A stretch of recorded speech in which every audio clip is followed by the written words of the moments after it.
تاني حاجه غير الميرور نيورونز، احنا كل بني ادم فينا عنده حاجه اسمها الكترومagnetic فيلد. يعني ايه؟ يعني احنا كل بني ادم محاط بهاله من الطاقه، من الامواج الكهرومغناطيسيه.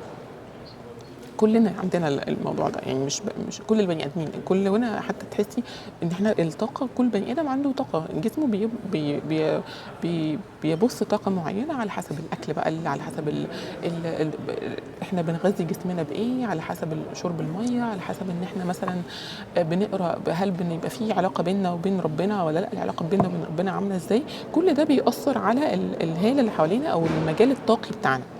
احنا كشخصيه حساسه وكشخصيه امباث، المجال الطاقي بتاعنا ده حساس اكتر، بيبقى ريسبونسيف اكتر للمجالات الطاقيه الاخرى بتاعت الناس اللي حوالينا.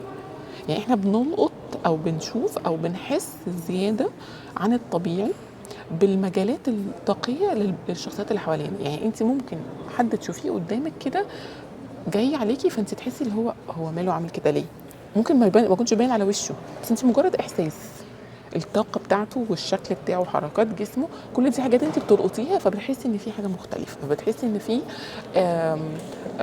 ان في حاجه غير مختلفه عن الطبيعي. اوكي، فهنا بالظبط احنا المجال الطاقي بتاعنا بيبقى بيتاثر اسرع بالمجالات الطاقيه الاخرى للناس اللي حوالينا. اوكي، يبقى دي اول حاجتين مشتركه بيننا او ما بين الشخصيه الامباث والشخصيه الحساسه، ان هم ان احنا عندنا الخلايا العصبيه اللي هي شبه المرايه، الميرور نيورونز، وان احنا المجال الطاقي بتاعنا بيبقى حساس اكتر للمجالات الطاقيه الاخرى بالناس بتاعت الناس